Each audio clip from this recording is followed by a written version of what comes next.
ladies and gentlemen, they say that there are more than 100 zillion organisms in this world, of which 7 billion are human beings. Of these 7 billion, many are born, many exist, and many go away, not remembered, not to have contributed anything, and not without any self-realization. There are only few who are not only fired by the curiosity and get self-realized, but still only fewer of them who can elevate others also on this path to self-realization. For us in Coimbatore, in Tamil Nadu, in India, and to many parts of the world, Sadhguru is one person who has influenced how many of us have thought and how many of us have lived. And we are extremely fortunate to have him here today. On behalf of all of you, I would like to say a heartfelt gratitude to Sadhguru for accepting our invitation. It's just fortune, I think, that his busy schedule allowed him to be in Coimbatore. On behalf of all of you, can I please request Sadhguru?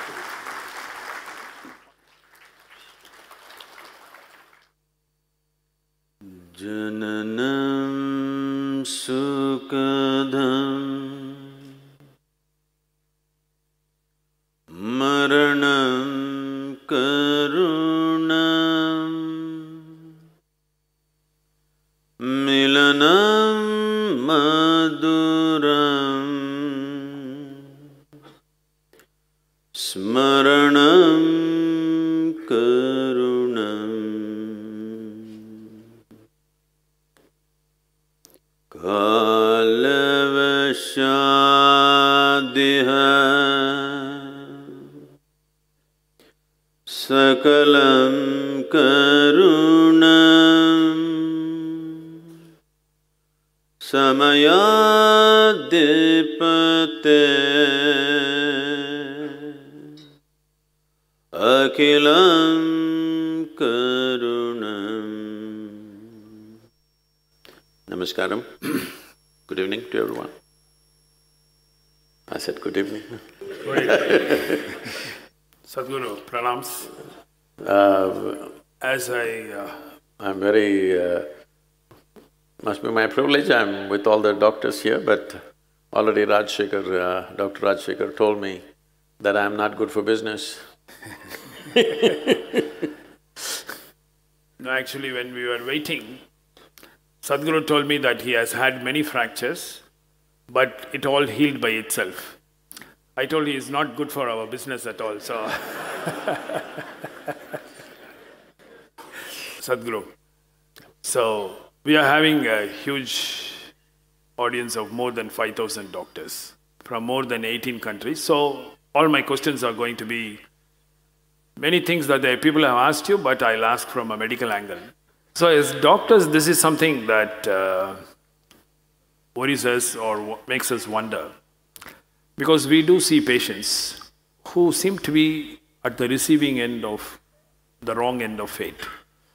How do you explain a patient going in a bus, sitting on the 5th seat in the center, nobody in the front 4 seats get injured, nobody behind him, but he gets grievously injured. And he comes to the hospital, and some people get all the possible complications when they go through the treatment. There are others who are involved in major accidents, but something seems to be helping them to get better so fast. It looks like there is somebody one hand telling, "Thou shalt live," and to the other person, "You have a bad fate, it's time to go." This is a bad thing coming from a doctor. Yeah, but it is a fact. We won't tell anybody. See, what you call as physical dimension of life is a mechanical process. The very fact that you called it an accident, it means something unexpected happens. So, when two mechanical objects collide, what will break is nobody's guess, all right? That's how it is. That's the nature of physical existence. So we should not try to read any mystical dimensions into a simple mechanical situation, that's one aspect of it. But at the same time, as there is gravity, as there is weak and strong nuclear forces, as there are many physical forces which rule the mechanical aspects of life, there is a dimension. This word has become religious, so people will mistake this. Here in Tamil we call it Arul, it's called grace. This entire culture is based on this, that Indian people, wherever they see anybody, somebody says he is a sage, somebody says he is a saint, somebody says he is a yogi, wherever people want to receive blessings, they want to accumulate. Because they understand that either your mechanical parts can work without lubrication and wear out quickly, you know the joints. If there is no lubrication, any machine will wear out quickly. It doesn't matter how good it is. It doesn't matter how well designed it is, how great it is. If there is no lubrication, it'll wear out. So there is a dimension which… there are many words in Sanskrit, but in English generally it passes off as grace. So if you earned grace, if you have become receptive to grace, there is lubrication. Where there is lubrication, there is no friction. So even a collision may not cause much damage to that one. But we should not read this into everything because mechanical objects, mechanical processes can happen in so many ways that need not be always seen as, some kind of spiritual or mystical stuff. But at the same time, those who are in grace will not get into that bus either. But it does not mean just because you have grace, you will not get injured, you will not die. Maybe it's a good thing for somebody to die today. I'm sorry, I'm saying such a thing. I'm saying for a whole lot of people, many things that they logically think are bad, if they examine it carefully in their life, it might have been the greatest blessing in their life. So, I must tell you this story. Is it okay? Oh yes, we love stories. This happened a few years ago. I like to go into vegetable markets, this is one of my fads. When I'm driving on the highway, if I see a shandy, I will stop, get down and get into the vegetable market. Well, I have no cooking coming, I can't take these vegetables and cook somewhere.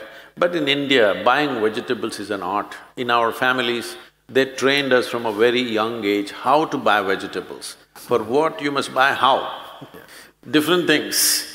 When we were young, our family's boys are trained how to buy fish, how to buy meat, how to buy vegetables, for which dish, what kind of vegetable you must buy, this is a big training process.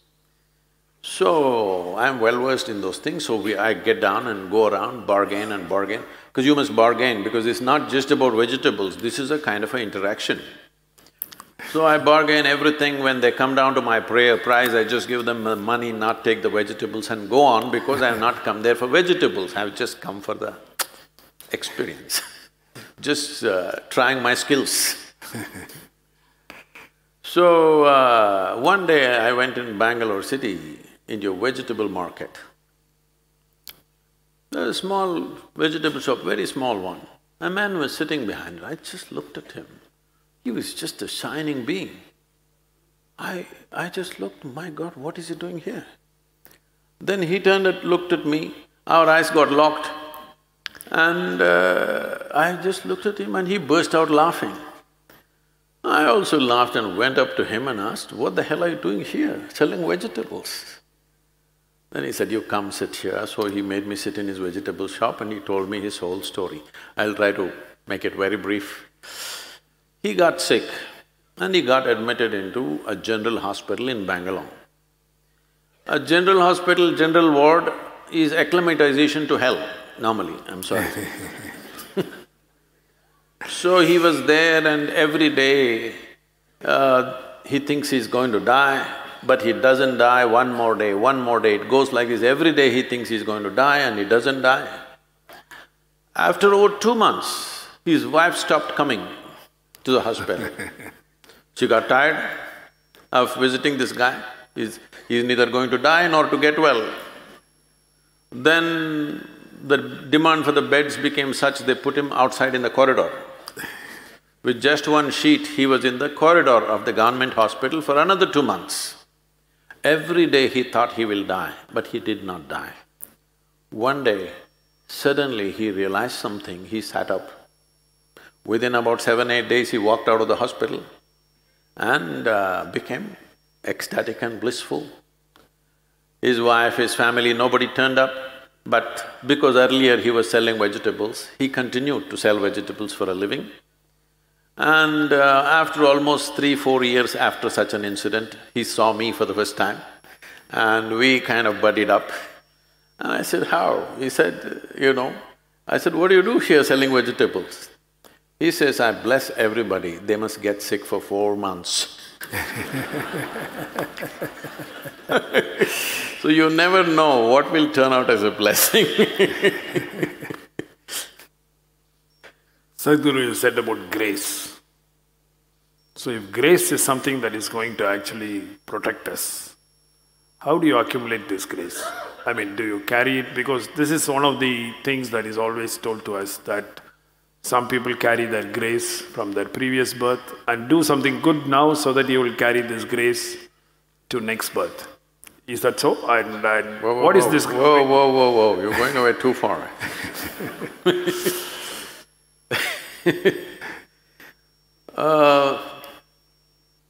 See, grace is available to everybody. It's like sunlight. Sunlight is available to everybody, but only those who open their eyes will see. That's the way it is. But is it not there? Is it there only for me, not for you? There's no such thing. It's available for everybody. It's just that, are you receptive? When we talk about receptivity, see, the entire process of yoga, the word yoga itself means this. The word yoga means union. Union means what? Right now in most people's experience, it is me versus universe. This is how people are experiencing life. Otherwise, why continuous anxiety, fear? They think they are fighting for their life all the time. Why? They are fighting the whole universe. Individual and the universal. Being in competition with the universe is a stupid thing to do. Hello? No? It's a bad competition to get into. Hello, you must show some sign of life, otherwise I'll have doubts. Hello? Yes. What will you do if your patient… What will you do? He has to show some sign of life, isn't it? Because your orthopedics, if you press on their pain points, of course they'll come alive. But I don't have such a privilege. You versus universe, a bad competition to get into, isn't it? So yoga means this, that you consciously obliterate the boundaries of your individuality, that if you sit here, there is not much distinction between what is you and what is the universe. On another level, see, as we sit here, this is my body, that is your body. Do what you want, these two things will not become one. This is my mind, that is your mind. Do what you want, these things will not become one. They may overlap on some issues and we may feel that we are one with each other. But my mind is my mind, your mind is your mind, isn't it? But there is no such thing as my life and your life. This is a living cosmos. You captured a little bit, I captured a little bit. That's about it. But now we think this is my life and that is your life. There is no such thing. This is a living cosmos, you've blown a small bubble, somebody might have blown a little bigger bubble. Did you blow soap bubbles when you were young? Oh yeah. You still do? Yes. No. So when you blew soap bubbles, somebody had this big bubble, somebody else had that big bubble. Oh, went on saying, this is my bubble, this is your bubble. But poop it went. Once it goes poop, you did not say, this is my air and this is your air. Similarly, there is no such thing as my life and your life. There is just a living cosmos. If you capture more life, then you will see you have more grace.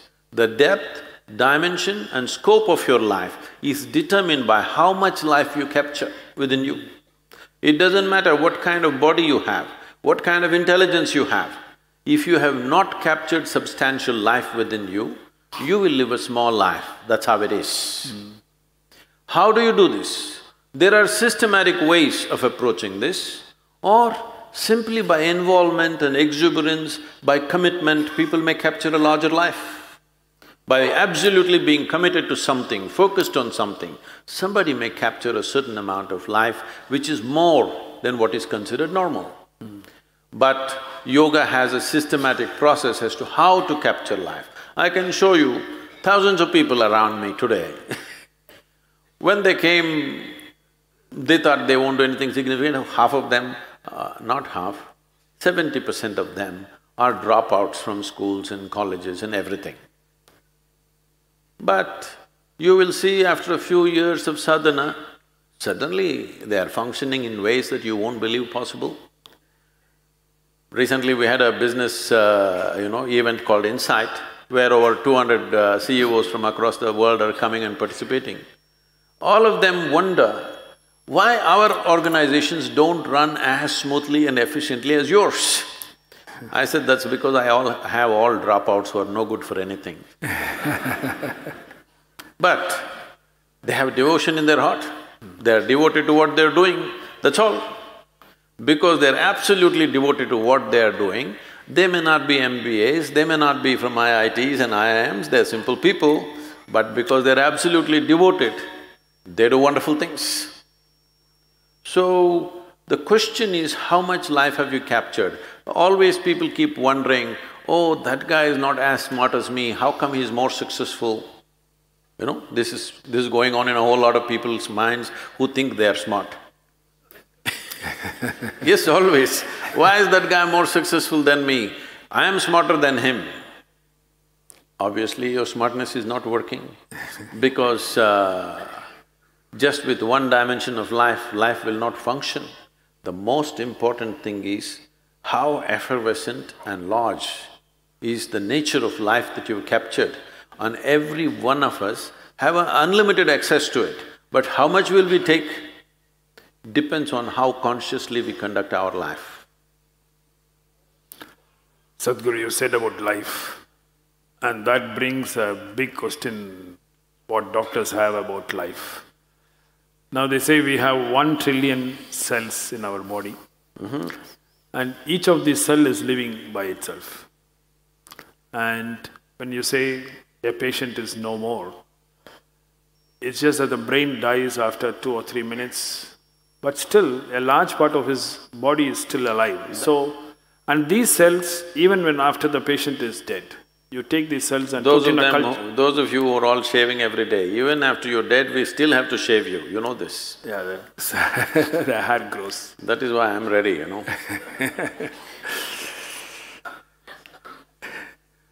Yeah, but so what dies when we die? So that brings the question, what leaves us? So where is this life in our body? Is it in our brain, our heart? And what is this life you're talking? Is it in the spine or is it in… where does it reside? There's so many living people, you can ask them. Where are they? I think the religious beliefs have totally screwed up human mind so badly. Wait. That people cannot even know what's happening within themselves. They know the geography of heaven. Hello? So, people know what is the geography of heaven, where is God sitting, you know, how many children he has, when is his birthday, everything they know. How come they don't know where is their life? Isn't it ridiculous? Hello? Because we were told, Swami, about the birthday of gods, but nobody is telling us where is our life and what is our life. You are life, aren't you? Yes, yes, of course. I hear 4 people, but I'm asking all of you, your life? Yes. You must show some sign, huh? So, if you are life, I'm asking, are you really life? Yes, yes, yes. So, how come we know so many things and we don't know what is the nature of our life? Now, you asked why if somebody is dead, still cells, some of the cells are active. As I said, dead bodies are given a shave up to 10, 11 days. Why this is so? What we're calling as life physically is a mechanism on many different levels. There is hardware and there is software. You are core of hardware, bones. The software is equally important. Otherwise, how would a cell know that it's a human cell? That it is not a pig cell or a tree cell or something else? How does it know? Because there is an entire software, there is memory, evolutionary memory, genetic memory, karmic memory, there are varieties of memories imposed on every cell in the system so that it never gets confused. If you eat dog food for 3 days, you will not become a dog, isn't it? Because the memory is entrenched in this. So there is a whole software. The software package is actually bigger than the hardware, much bigger. And it is energized by what we are considering as a life force. In yoga, we call this prana. It manifests itself in 5 basic dimensions. There are other forms to it, which gets too complicated. 5 basic forms. These are called pranavayu, samanavayu, apanavayu, udanavayu and vyana. These have different functions. Prana is related to breath, respiratory action and thought process. If the pranavayu depletes, your respiratory action will go away. So immediately doctor checks and says, he's dead. They'll try to pump their chest. If he doesn't come back, he's dead. Respiration and your pulmonary action are very directly connected. Once respiration stops, that process will naturally come to an end. So pranavayu is gone. It's not like one after another they will go. They will go at the same time, but one goes means this is gone. If samanavayu goes, this is in charge of generating heat in the system. So once samanavayu starts receding, the body starts getting cold and it also starts becoming stiff. Once apanavayu starts receding in a major way, then the sensory aspect of it, we must understand this. You may check somebody's breath and declare them dead, but they can still feel sensations. There have been any number of cases where people get terrified because a dead body moves a little bit. This has happened again and again, many times. That when he's been medically declared dead, there are twitchings in the body that happen in a very mild way because the sensory activity is still on. Still, life is not fully convinced that it's finished. It is still making an effort of its own. When udhanavayu goes away, then the buoyancy is gone. When I say buoyancy, see, you may weigh 70 or 80 or whatever number of… I'm sorry, maybe you weigh 50 or 55 kilograms. I don't want the ladies to get… Whatever is your weight, you don't… Let's say you're very happy and alive right now, you don't feel 50 kilograms on you, isn't it? Hello? Yeah. It is there. If you stand on the scale, it is there. But when you walk, it is not there, simply because this udana creates a buoyancy. It makes you less available to gravity. There are yogic practices to activate this. There's a whole school of Udan in China, where you might have seen those movies, Hollywood movies, what is that? Crouching Tiger or something. What? Yeah. Yes. So these are Udan schools where they have mastery over Udana, where they can float around a little bit. Well, little exaggerated in the movies, but becomes lighter, more buoyant body. For a martial arts fighter, to be buoyant is important. There have been many cases where certain ballet dancers and martial arts experts have shown what is physically not possible they have done by leaping up to heights which all physicists believe is simply impossible. But they've gone beyond that level simply by creating more buoyancy. So udana is in charge of buoyancy. Once udana starts receding, suddenly body becomes heavy. Always it was the same weight. Weight does not increase, but you can feel the weight much more simply because udana is gone. This doctors may know, maybe doctors don't do it, the people who work in the hospitals may know. Carrying a live person and a dead person, there's a big difference. Simply because udana is gone, there's no buoyancy. The fourth dimension is called vyana. This is preservative in nature. If vyana recedes, even when you're alive, body will begin to rot. There are certain types of snake venoms which can do this. If they bite you, you will not die, but literally parts of the body will start falling apart simply because vyana will recede and it will start falling apart. So, once vyana recedes, the rotting process will begin.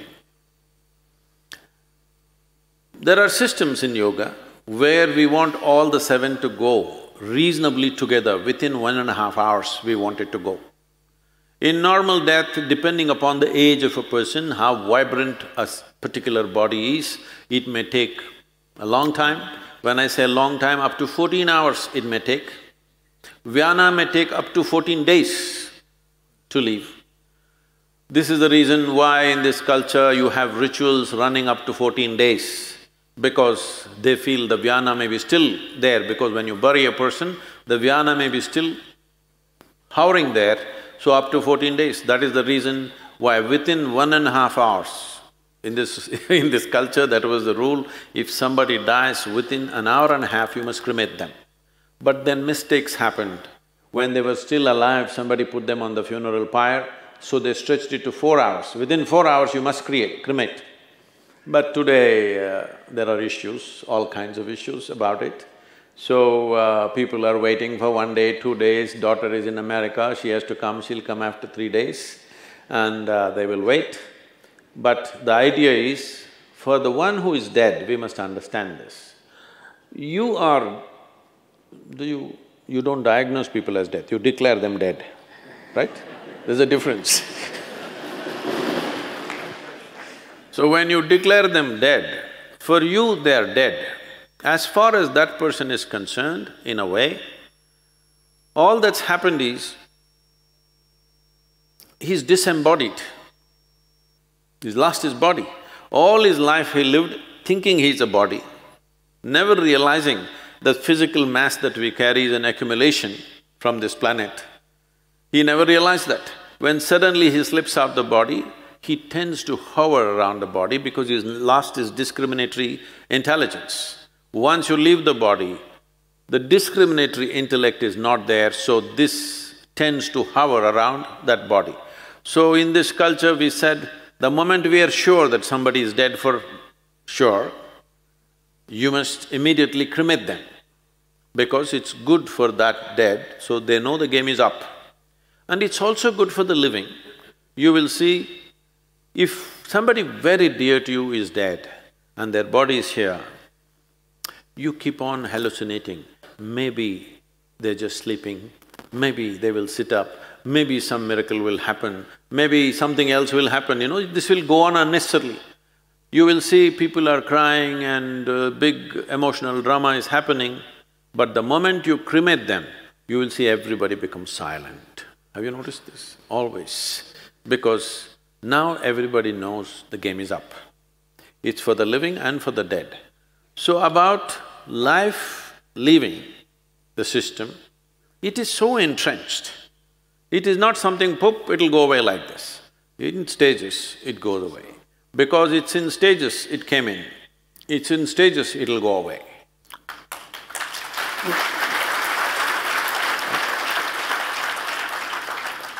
But Swami, like… Huh?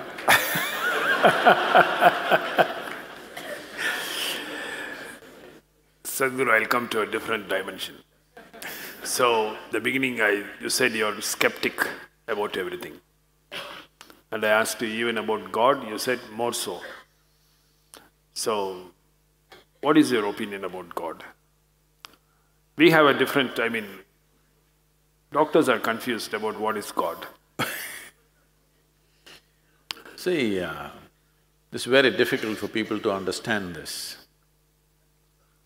But people who are with me for 25, 30 years around me closely, even today, I don't have an opinion on them.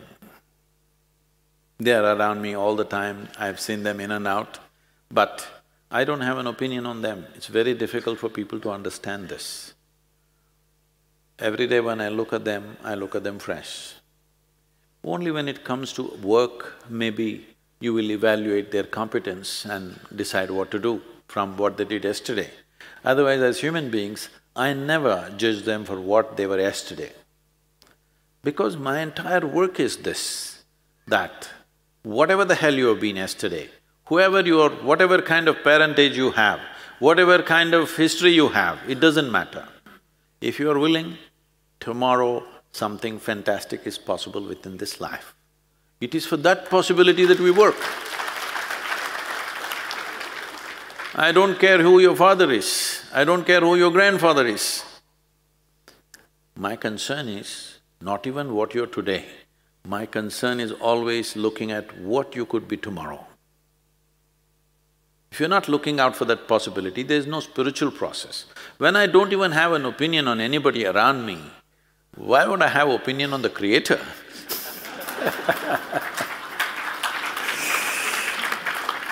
So, because we are human beings, our understanding of life is, when we say life, we think it should be in this form.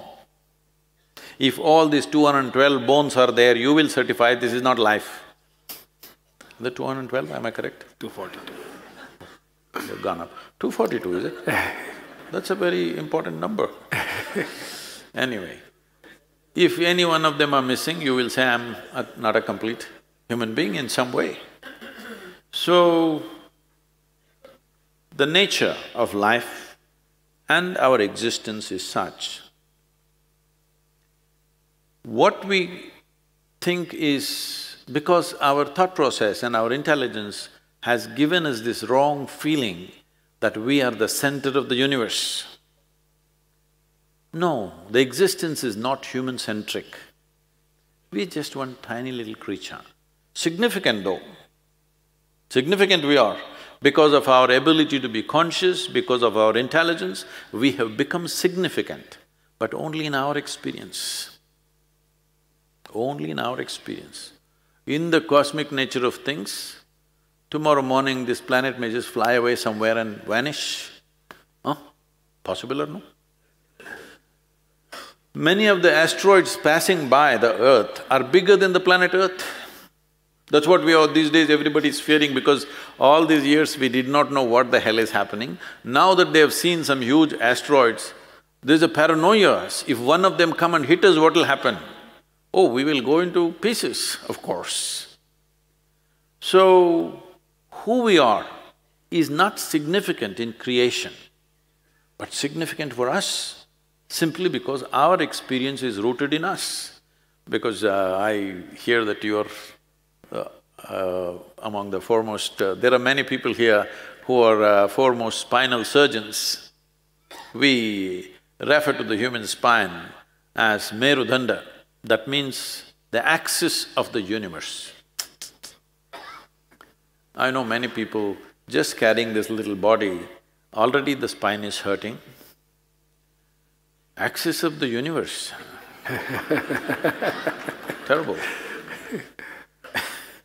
Definitely they need a titanium replacement. Why we are calling this the axis of the universe is, human experience is transmitted largely through the spine. Because it's transmitted through the spine, and our experience is the basis of the universe for us. How do we know there is a world around us? Only because we see, hear, smell, taste and touch. All that is being transmitted through our spine. So, universe exists not because it is there. It exists for us only the way we perceive it. Maybe an earthworm doesn't know there is a moon. Hello? Most probably he doesn't know. He definitely knows there is a sun, I know. But he may not know there is a moon because it may not have any relevance for him. A bird may not know there is a cosmos and he doesn't care probably. But we know all this simply because of our enhanced perception. And this perception is being transmitted. In the process of evolution, one of the most significant steps is… I'm sorry, I'm talking to doctors, but… Should I? Yeah. One of the most significant steps in the process of evolution is the making of the spine or the vertebrae as it is. Definitely. Why such a thing happened is, when our neurological system started evolving, somewhere the intelligence of life realized it needs protection. When we say our visual apparatus, this is a very complex eye. It is able to distinguish minutest differences in many things which most other creatures on the planet cannot do. The first… even now this sea life exists, there are certain fish in whom there are photosensitive cells. They can just sense there is light, they cannot see anything. That's the first eye.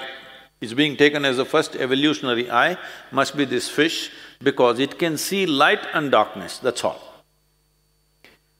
From there, these sensory organs, these neurological developments have been phenomenal.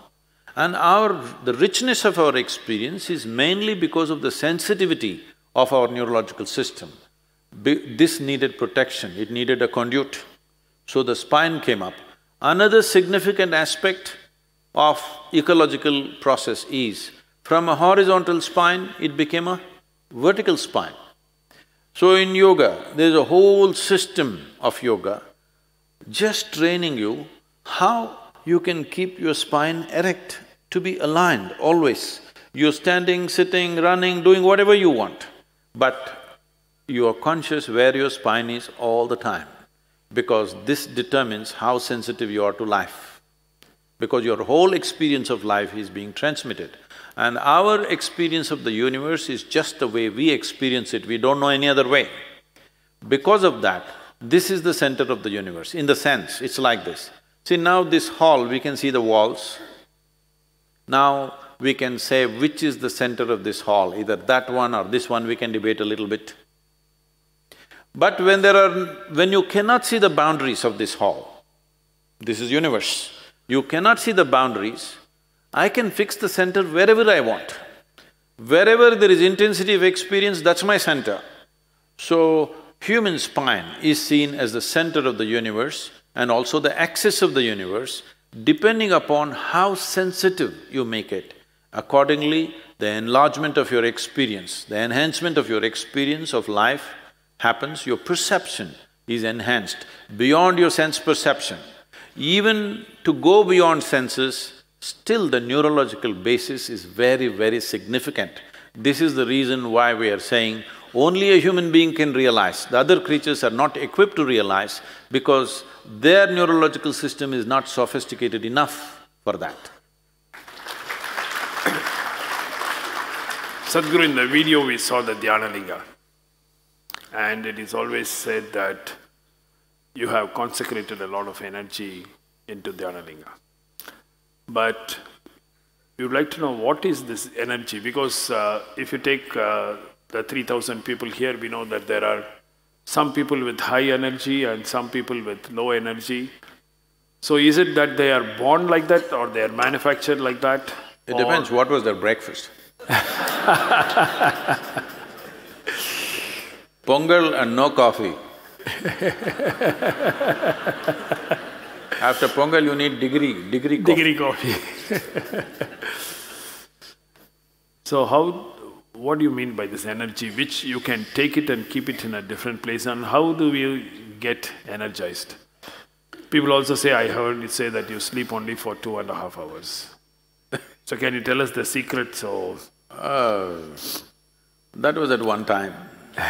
The first 25 years of my activity, on an average I slept 2.5 to 3 hours a day. These days, becoming a bit lazy. Anywhere between 3.5 to 4.5 hours I'm sleeping. More by…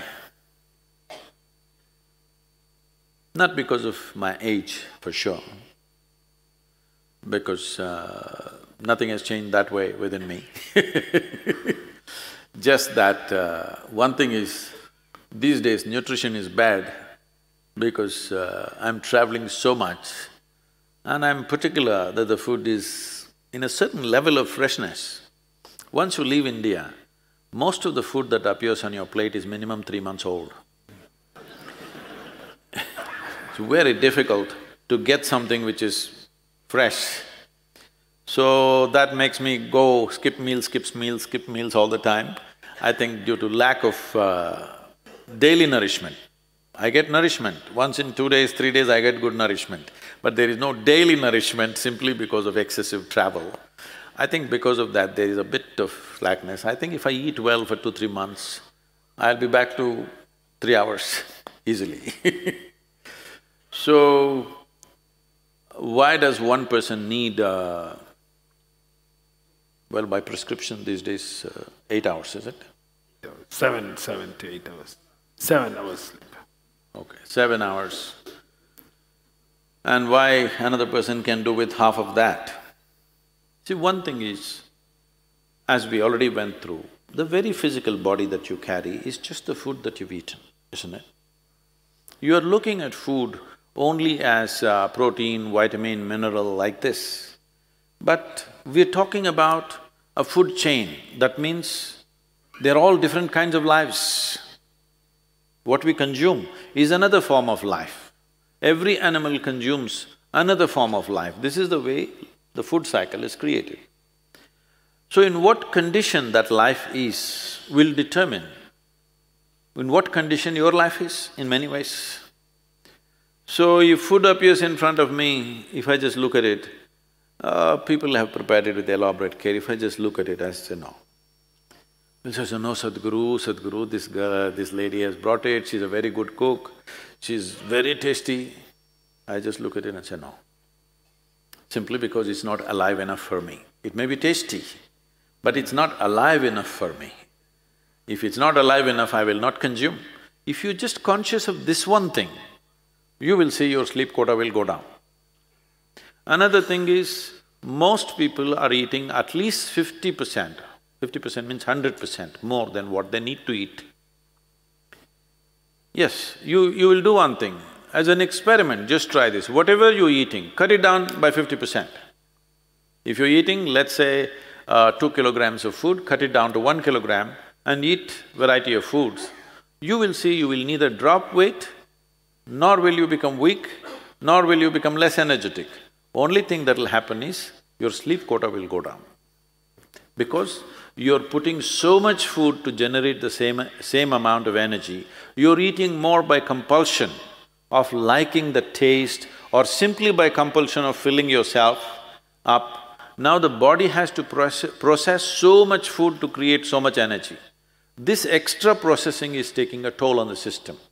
The amount of impurities that are there in the food will also determine how much inertia you generate in the body. Let's understand it this way, in terms of physical terms. What sleep means is inertia. Right now you're dynamic, this is life, inertia sets in. When inertia goes beyond a certain point, that's death. But sleep is a certain kind of death, but it is offering you rest. So restfulness is very important. What is being restful means is, if you sit here, if you're at total ease, you will see the body is naturally restful. Have you noticed on a particular day, you are very happy, on that day you don't need much sleep or food, have you noticed this? That's all you have to do. If you remain very joyful every moment of your life, the food will come down, sleep will come down naturally. So there are many aspects to this. Fundamentally, if you keep your life energies very exuberant, now you will see the sleep quota will naturally come down. To keep it exuberant, you should not be overladen. Largely, in the ashram, everybody, young people also, eat only 2 meals a day, 10 in the morning, 7 in the evening. Our activity exceeds most people's activity in the world, and we are 7 days, 365 days, we don't know what's a vacation, because we are enjoying what we're doing. We don't want a break. So, they never go on a vacation, there is no break, there's no Sunday, Monday nonsense, nothing, every day something is happening endlessly. But you will see, people are very energetic, healthy, sleep is very little. So, energetically, a human being can be at different levels. Why this is important is, see, what we call as life is just a combination of two things, a certain amount of energy and a certain amount of time. When it comes to time, it is ticking away for all of us at the same pace. Clock doesn't run slowly for me, faster for you, there's no such thing.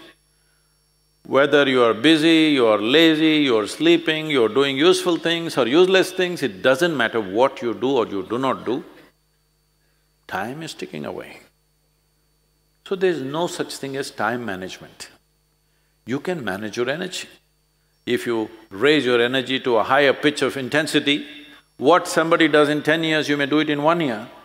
So if you live for 100 years, it looks like you lived for 1,000 years. Simply because your energy is pitched up. This every human being can do. The whole yogic system is… one dimension of yogic system is just towards this. If you sit here, even if you simply sit here with your eyes closed, you don't sit here in a static way. You sit here in a dynamic way. You never become static, because static is called as death. If everything becomes static, that is death. If inertia really sets in, that is death. So sleep in yoga is seen as death. You die every day. How long do you want to die in a day? You really must use this word for yourself. Don't tell anybody, I'm going to die. For yourself, how long do I want to die in a day? 8 hours a day if you die. 1/3 of your life you're dead. In 24 hours, 8 hours you're dead means 1/3 of your life dead. Another 4 hours goes into eating, sleeping, eating, toilet, bath, this, that. Where is the time to live, I'm asking? So, if life is precious, the most important thing to do is keep your energies in an exuberant way so that life becomes more, life feels enhanced, because you cannot enhance time. Maybe you can live a few years longer, but you can't slow down time for yourself. Do what you want. Do whatever you want, time keeps rolling. As you sit here, since you came and sat here, you're about an hour and a half closer to your grave. It's a diagnosis. That was not me, okay?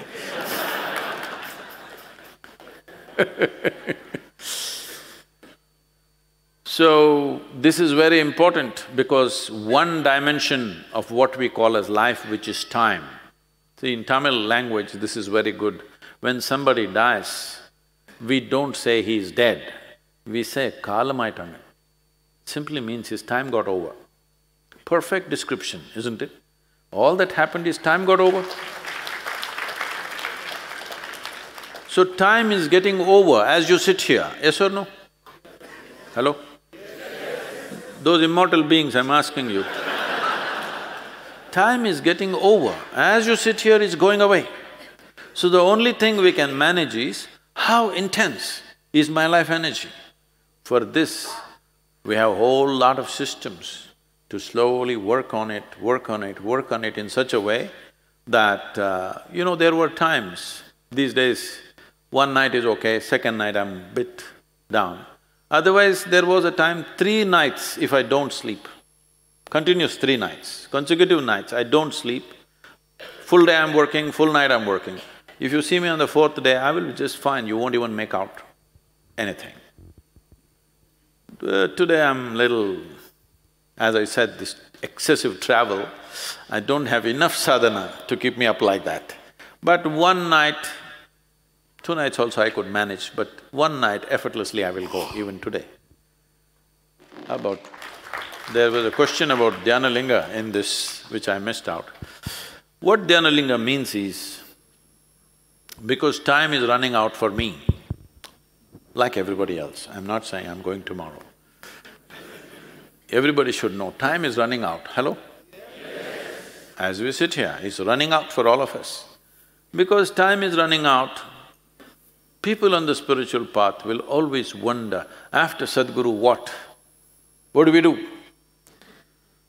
So, this was the vision of another great yogi way back, that to establish a form which is like a living yogi, but he won't travel, he's always there. A yogi without legs, good or no? That he can't go anywhere, but a full-fledged being with all the 7 chakras and everything, full-fledged. Only thing is, he doesn't ask for food, good. He doesn't sleep, good. And he doesn't die, very good. And he doesn't go anywhere, very, very good. So that's the kind of yogi we created, who's sitting there right now. He can't walk, he can't talk, he won't eat, he won't die. Good or no? Insurance for future. Sadhguru, you said about Kalamanar, his time is over. So is that time a finite time for all of us? Because medically, there is so much of billions of dollars being spent on trying to extend our life. So if we think that there is a finite time for everybody, so is this a wrong process of thought process to work on for research, or is it a futile research? See, if all these idiots live forever, what do you do? The chant that I did in the beginning, Jananam Sukadam, Maranam Karunam. Death is a great compassion if it comes at the right time. If we really want to punish you, let's say we won't give you death sentence, we will give you a deathless sentence, you cannot die. You will suffer much more than death sentence, isn't it? Yes. So, only a fool who is inebriated, either with money or hormones, thinks he wants to live forever. You understand? Either money has blinded him, or his intelligence has been fully hijacked by his hormones. Such a fool wants to live forever. Otherwise, it's very nice that you come, you live a full-fledged life, and you go gracefully, it's wonderful. But we want to live a full life. What does a full life mean? Full life does not mean 1,000 years. Full life means everything that is there for a human being to explore, know and experience must happen in this life. It's very important. A full-fledged life. So for this, how long can they live? People are investing billions of dollars. They don't have to. If they invest a couple of hours a day, we can make them live a full life. In the sense, both in terms of experience and time. In terms of time,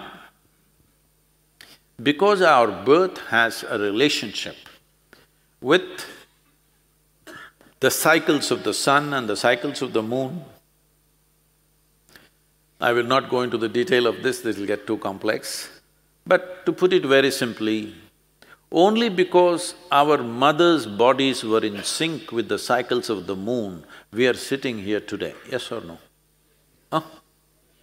If our mother's bodies were not in sync with the cycles of the moon, we wouldn't be born. So, there are 9 celestial objects which have significant impact on our body.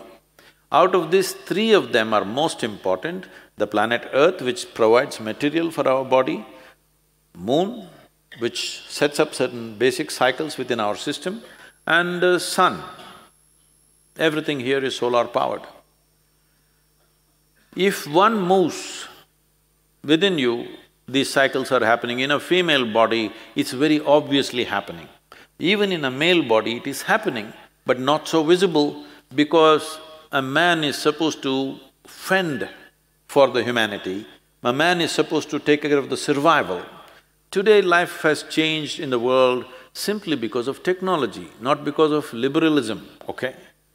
World has changed because of technology, that our survival process is no more going and hunting in the forest, our survival process is going to the office. Because of that, a woman also can go to the office as a man goes, and probably do better because she doesn't have to smoke, she doesn't have to look at the other woman. So she is far more focused on her work. Maybe she's more productive in the workplace.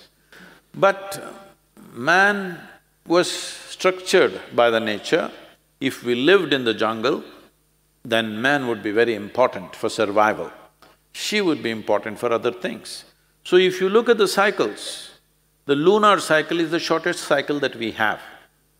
There are other kinds of cycles, I will not go into the mathematics of it, but the largest cycle we can go into the solar cycle, which is 12.25 years long. So, whole yogic process on one level is focused towards taking the body from a lunar cycle to a solar cycle. From a 28-day cycle, we want to slowly push this into a larger cycle where our cycles are 12.25 years. If that happens, the system becomes a total ease. Physiologically, psychologically, you come to such a state of balance. We have specific practices to move a person towards the solar cycles. These are called Surya Kriya. You start doing this so that gradually you imbibe a certain dimension. These dimensions are always on. The influence of the sun, the influence of the moon, the influence on the planet is continuously on us. Which will we allow to maximize within ourselves? A woman within the childbearing age, her influence, influence of the moon is very heavy on her. That is a responsibility that she has, that's why we are alive, that's why we are born, that's why we are here, because a woman's body was made like that. But over that, her life cycle also changes and she can also move to others. Even during the childbearing age, she can leave the reproductive system in that cycle and move the rest of it away. It is very much possible for a human being to do that. So, as this happens, 1008 cycles of the moon is considered a full life. 80 years. This becomes 82 something, a little more than 82 years, gets us to that stage. So we say, for the sake of safety, because there are certain other aspects to it, we say if you cross 84 years, you have lived a full life. There are many changes which happen in the system once people cross that 1008. So what is the maximum life a human being can live? See, in normal human being, I don't know what the medical science says, please tell me, I'm not conscious about that. Normally we see that by our own experience, a human being breathes between 12 to 15 times per minute. Is that the understanding? If you're breathing 15 times per minute, you're breathing 21,600 times per minute. 21,600 is not just an accidental number that you have arrived at. 21,600 is the number of nautical miles across the equator. And for every longitude that you have, between one longitude and the next longitude, the space is 60 nautical miles.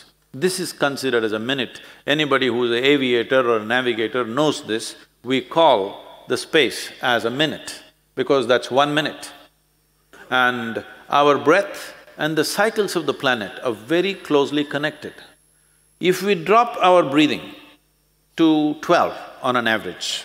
Suppose by doing the right kind of practices, you bring your breath to 12, we say you will live up to 108 years of age.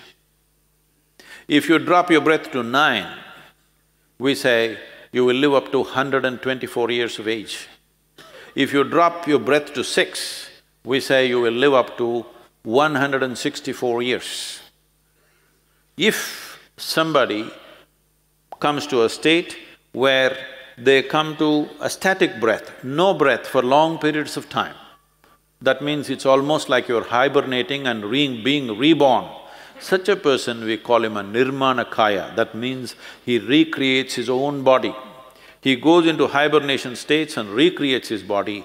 For him, we don't fix a time span, it is his choice how long he lives. Till he has a certain purpose, he may live and he will die when he's well. He will not die because of ailments, he will not die because of something, he will die when he is well. So, this is not like an absolute thing, this is a general trajectory of life. Sadhguru, we are having a lot of young doctors here. So I would like to ask 2 or 3 questions on behalf of them. You said that in Isha Yoga there is no weekend. If you tell that to young doctors, they think there is no life. Because sadly, due to WhatsApp messages and Facebook and all the things that come, there's a big problem for the younger generation on work-life balance. So how did you manage to make a weekendless week? I'm just asking it in a selfish way for my hospital.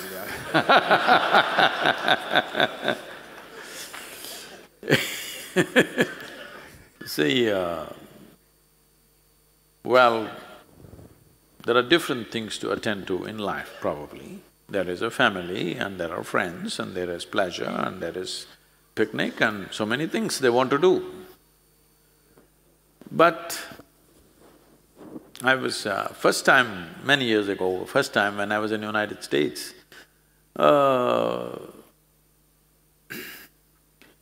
they took me to restaurants which was TGIF. I said, what's TGIF? They said, thank God it's Friday. I said, what? No, the thing is, Friday afternoon means already they stopped working and they're thinking of a party. So they're living for the weekend. One who suffers the week and lives for the weekend is a very miserly life, isn't it? How come you don't enjoy the week? Only weekend? Simply because a whole lot of people, I am not commenting on your doctors, I'm saying generally a whole lot of people are doing things which don't mean a damn to them to themselves. It doesn't mean a damn thing to them. They're just doing it because it's a way of earning a living. Yesterday, some television channel was misinterpreting what I said long time ago very badly. I said, when I was 10 years of age, I told my father, who was a very ardent physician, not a simple physician, very ardent. So all his life academically he's excelled in everything and a dedicated doctor. He became a doctor because he lost his mother when he was 4.5 years of age to tuberculosis. So there are very touching stories how he used to go to see his mother and she would put a towel on his face and kiss him because she was afraid she will infect him. And those days there was not much treatment, so they just built a house for her on a hillock, thinking that fresh air would cure her tuberculosis, but she passed away at the age of maybe 21 or so, 21 or 22 maybe, a young woman. So at that time, she told him, it's a very rich merchant family, where naturally by the time you're 12, you're into business. So, she told him, you must become a doctor. Because she felt if some other kind of doctor had come, she would have saved her life. We don't know what turmoil she went through, who knows. So, he committed that he will become a doctor. And at the age of 12, when his father tried to force him into business. He left the family, went outside, leaving a very wealthy family and studying outside on the streets, and slowly he became a doctor. So the first thing he did was, he served in the Mysore sanatorium for tuberculosis. For 3 years, he worked in the sanatorium for 50 rupees a month. So he is that kind of a doctor, totally dedicated. Later on, he served in the government, whatever. So his idea of success is, you must become a doctor. If you're not a doctor, you're no good for anything, at least when it came to his children. That is the expectation. So I didn't want to disappoint him later. So when I was 10, I told him, this is one thing that I'm not going to be.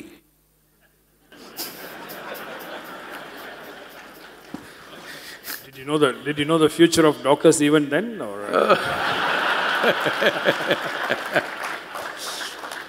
No, so all along my father was always worried that I'm not getting trained for anything specific. That after much struggle within himself, when I said no to being a doctor, he said, okay, at least take up engineering. Then I said, see, you don't know what you're talking about. If I said I don't want to be a doctor, if you told me be a veterinary doctor, be an Ayurvedic doctor, be a witch doctor, something, I would consider. But when I say no doctor, you say engineer. Yours is a social problem, you know, it's not an existential issue. So, what will you do? You're not trained for anything. I said, if I'm not trained for anything, I can do whatever I want. Why I'm saying this is not with any disregard for him. He was such a dedicated doctor, people literally worshipped him wherever he went. Well, I looked at his profession with great respect, but not with regard. I hope you understand what I'm saying. I respected it immensely because it made a huge difference for people. I saw many times with my own eyes. My mother would always complain, it doesn't matter, because we were always in those kind of stations where in the middle of the night, any time calls will come and he will just go away. Any number of times, he will be having his dinner, phone rings, he will just get up halfway and go away. My mother would beg him, just 3 minutes, just finish this and go. But he would say no, and he would just go away. And sometime he will come at 2 AM or 4 AM in the morning. When I looked at this, that was the most impressive thing for me about him, that this man is committed, you know, about whatever he's doing, I don't care what he's doing, but he's committed to what he's doing, which made me very proud of him for that kind of commitment.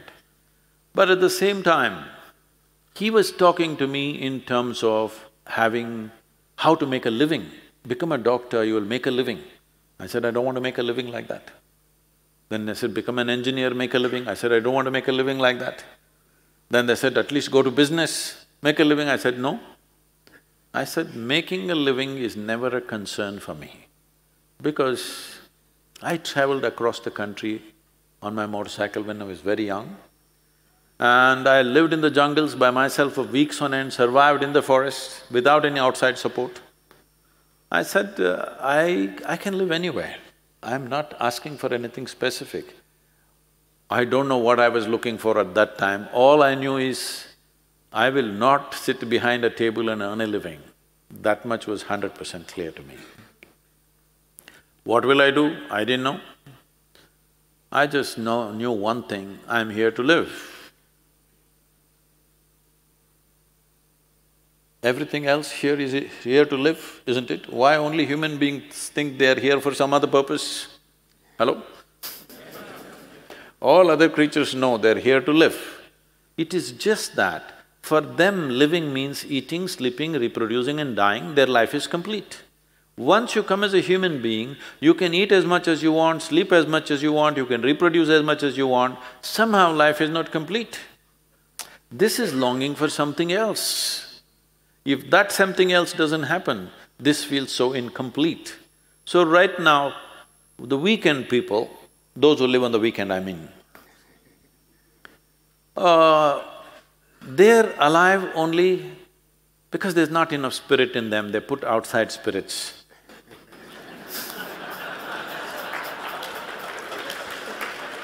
I'm so loaded with spirit, I didn't need any outside infusion. Anybody who comes, do you put blood infusion into them?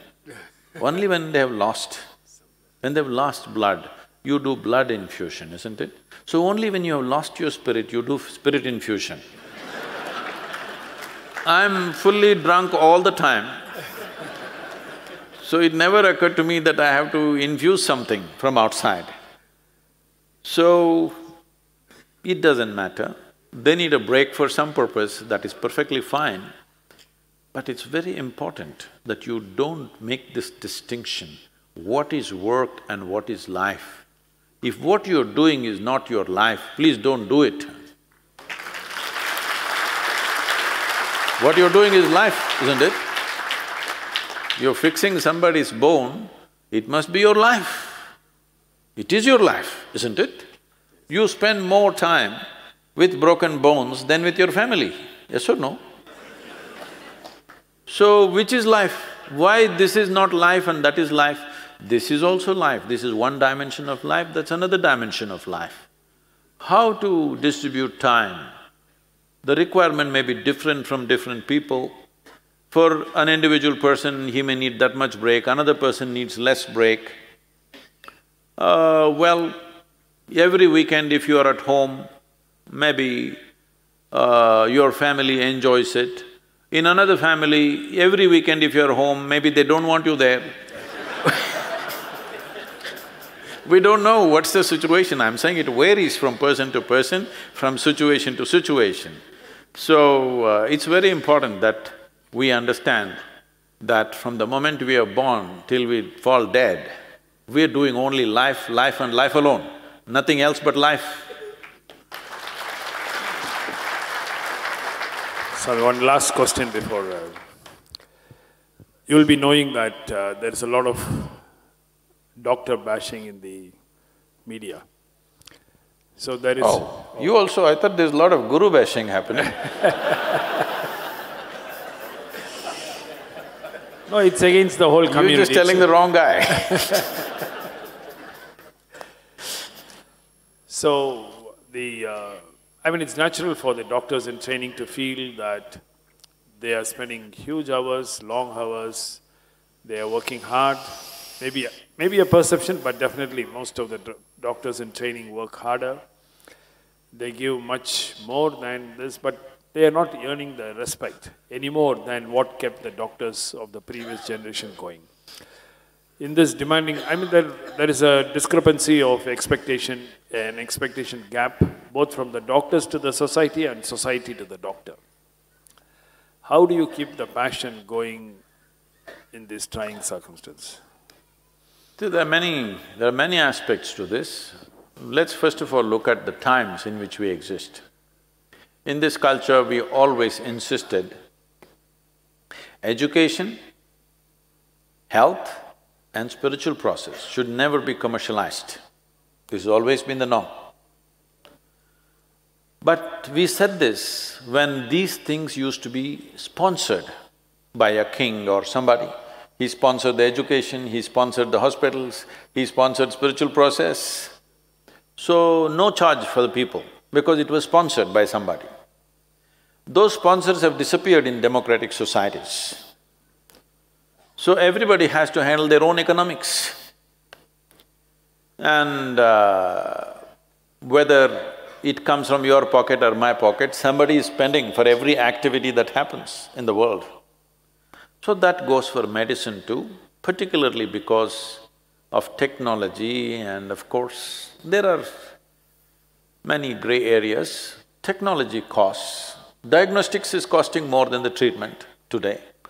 But because of this, many things are being caught in time. Otherwise, most people will die without a diagnosis. People are always thinking there is more cancer today, definitely there may be, most probably. But I think it's also a question of diagnostics. It's also a question of people living longer. When people died early, of course they died healthy. Oh, now when people are moving into 80s and 90s, of course they're having various issues. So, one aspect that's happened is medicine or health has become an expensive process. Modern medicine is a culprit in this, big time, because we have taken a complete turn towards it. We should have gone towards it selectively. Where it is necessary, yes.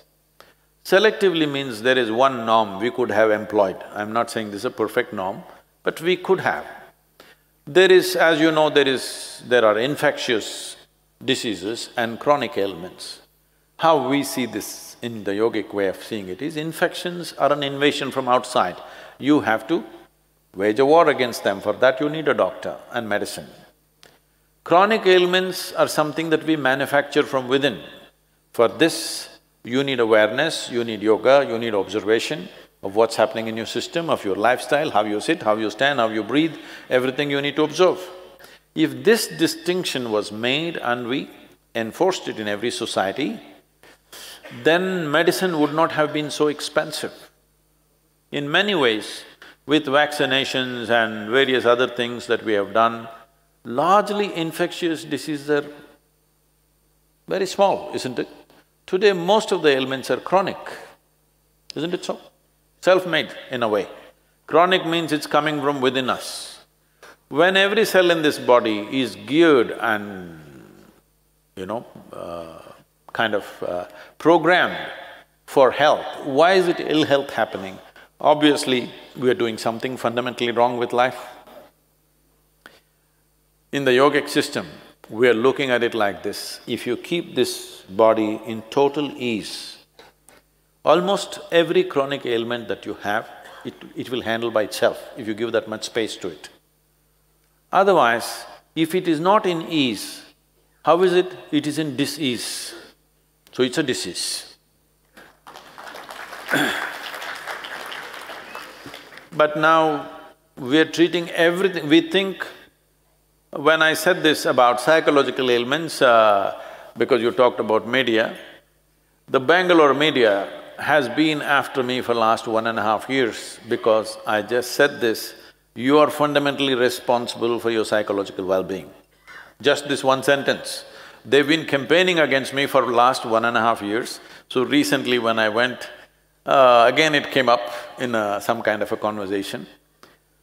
So I said, see, you were saying something more dramatic, but for example,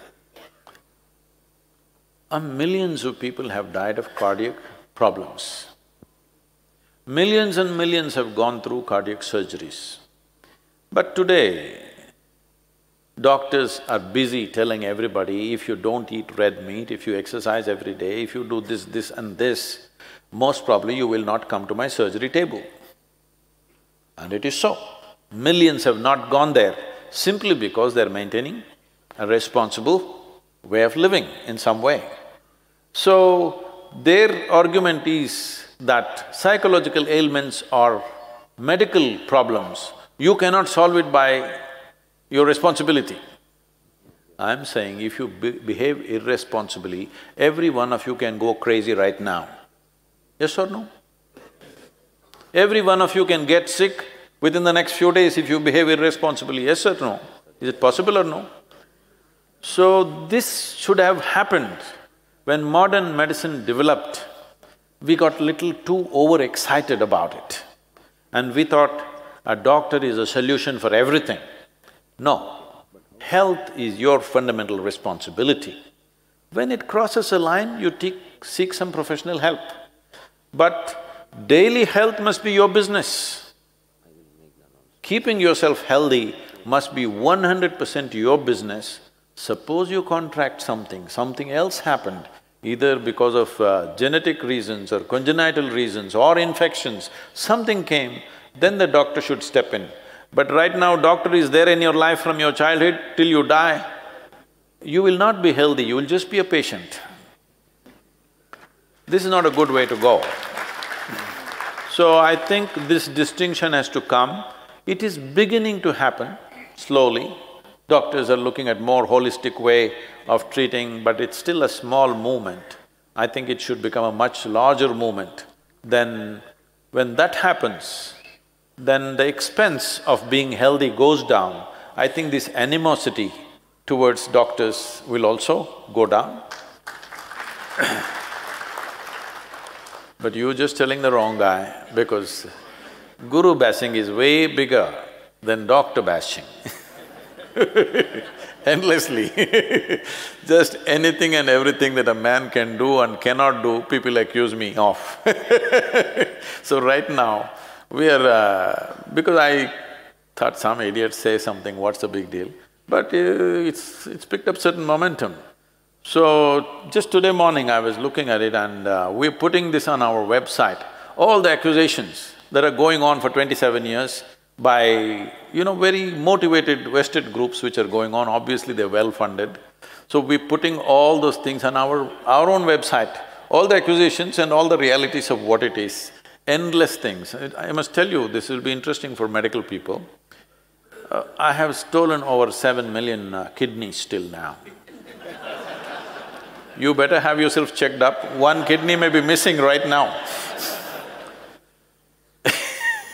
Like this, we've destroyed a whole rainforest, nobody knows where that rainforest is.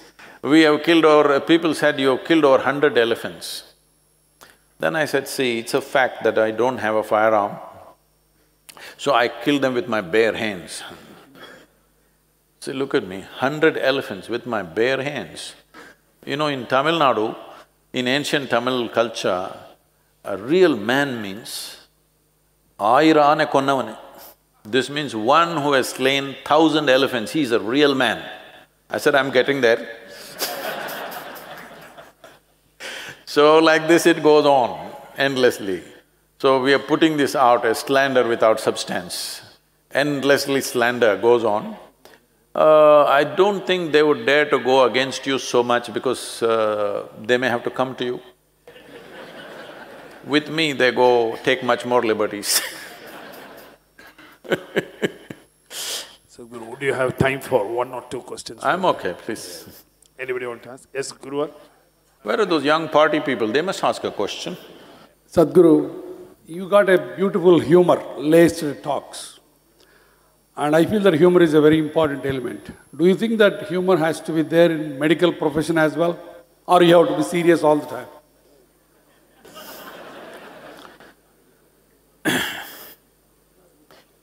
Well,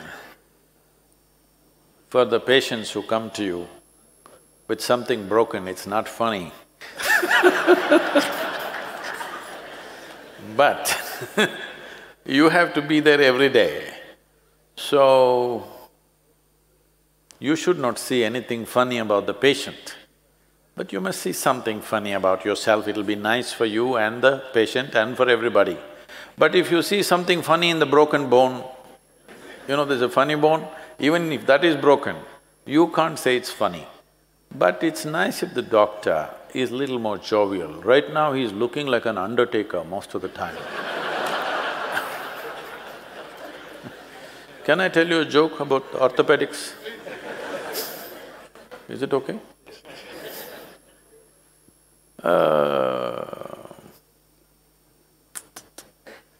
This happened. This was an amputation case. So the doctor did the job, and then after a few hours the patient regained consciousness. Those who conducted the surgery, they were all standing there, looking at the patient with some concern. When he opened his eyes and blinked, they said, we have some good news and some bad news. Which do you want first? He said, really? What is the bad news? Because I already lost a leg, what can be the bad news? More bad news. He said, see, this was a new nurse. We have a blue tag that needs to be put on the leg. I clearly told her it's the right leg, but she came, she always can't figure out what is right and left, so she looked at her wedding ring, this is left, this is right, and she put it on this, so wrong leg, and we amputated the wrong leg. He said, oh my God, you amputated my wrong leg, then what the hell is the good news? He said, the good news is, the gangrene leg is recovering pretty good.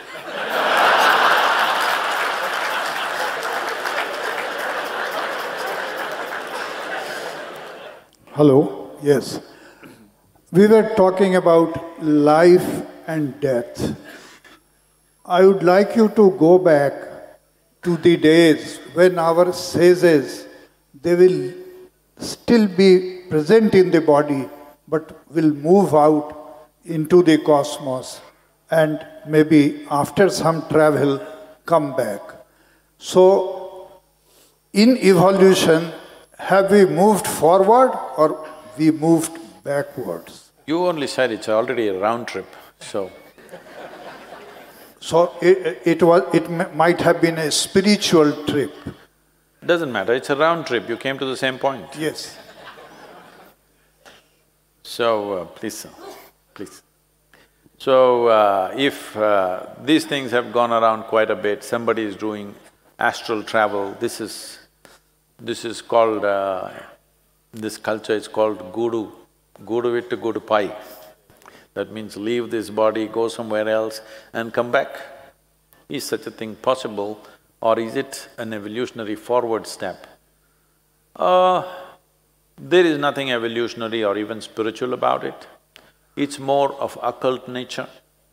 This is more practiced in African tribes, particularly the North American tribes, of leaving human body and taking on some other form. This is very prevalent. Even in India, in the occult practices, in certain tantric practices, these things are there. Generally for lack of vocabulary, in hardcore spiritual process, these things are shunned. These things are seen as circus that you do, that you don't try to display such things. But the very nature of life that you are right now is, the life energies are not only projecting inward, they're also projecting outward. Now, if you want to do certain thing, if, for example, you're a doctor doing constant surgeries, if you know how to make the proportion of this projection, largely I would say, right now, looking at this crowd, I would say, in this crowd, on an average, the outward projection is just about 10%, 90% it's inward projected, life energies. Because people are in a self-preservation mode. You will see when people fall in love, that is,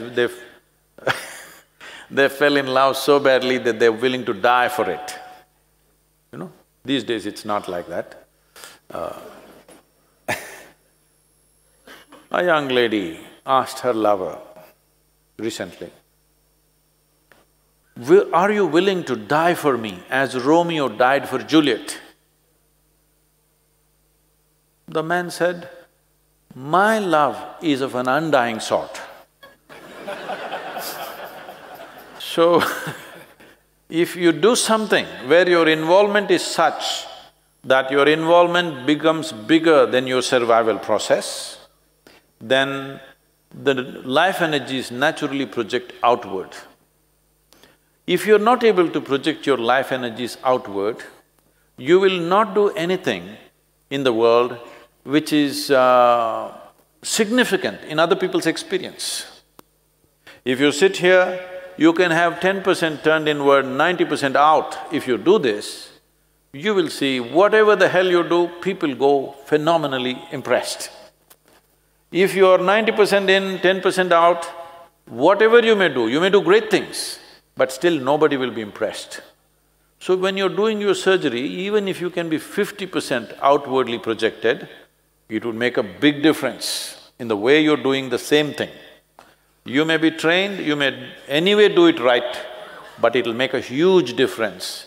This is why always, like this business events that happen in the ashram, they're always asking me this, how Sadhguru? See, because in this… this is 37th year, in these 37 years, at any time in the world, at least Anywhere between 250 to 300 inner engineering programs are going on any given day. In these 37 years, not a single program has been abandoned, not a single appointment I have been late to. I've never been late to a single event in these 37 years. And not just me, the whole organization functioning like this. People ask, how? The important thing is, you have to keep your instinct of self-preservation out. There is an instinct of self-preservation, there is a longing to expand. If you hold on to instincts of self-preservation, you build walls around yourself. And these walls of self-preservation are also the walls of self-imprisonment. But if your longing to expand becomes the prime factor of your life, you will see your life energies are more outward projected. Particularly when you're treating your patients, if your life energies are outward projected, you will find phenomenal results with everything that you do. Whatever skills you have, they will multiply. If it's inward projected, it's a drag. No wonder you will be looking forward to the weekend. Sadhguru, I think is the last question. Sadhguru, are we all manufactured differently? No, can we be Einstein or… I mean, there is a difference between how we are born and what we are capable of. Is it possible that we can… have we be born as iPhone model 1 or iPhone model 2 or iPhone 10? Well, Albert Einstein that you mentioned, towards the end of his life, when he was asked if he's given a second chance, what would he like to be? He said, I would rather be a plumber than be a physicist. Really? So, can I be an Einstein? Maybe not. Because, as I said earlier, when it comes to body and when it comes to mind, we are all different. No two human beings are equal. When it comes to external activity, no two human beings are equal. What I can do, you cannot do, what you can do, I cannot do, this is the way the world is, and it's wonderful that way. But when it comes to inner possibilities, all of us are equally competent. Now he was talking about being blissful. Can everybody here be equally blissful or absolutely blissful? Yes, 100%. Can everybody here become a great surgeon or a great athlete or great something else in activity? No, it'll never happen, because that's different. So when it comes to physical competence and intellectual competence, we are all different. When it comes to inner dimensions, there is simply no difference. So I'm saying, what is at hand, exploit it first. First become blissful, then we see what the hell you can do. Even if you don't do anything, if you're just blissful, people will need you just for that, isn't it so? Hello? This is a simple thing. Those of you who have good reasons to be miserable, either because of media or these damn bones don't come together or whatever happens, people who find good reasons to be miserable. I'm asking you, if you were given a choice, would you like to live and work with joyful people or miserable people? I want you to please remember, everybody else is expecting the same thing. Thank you very much.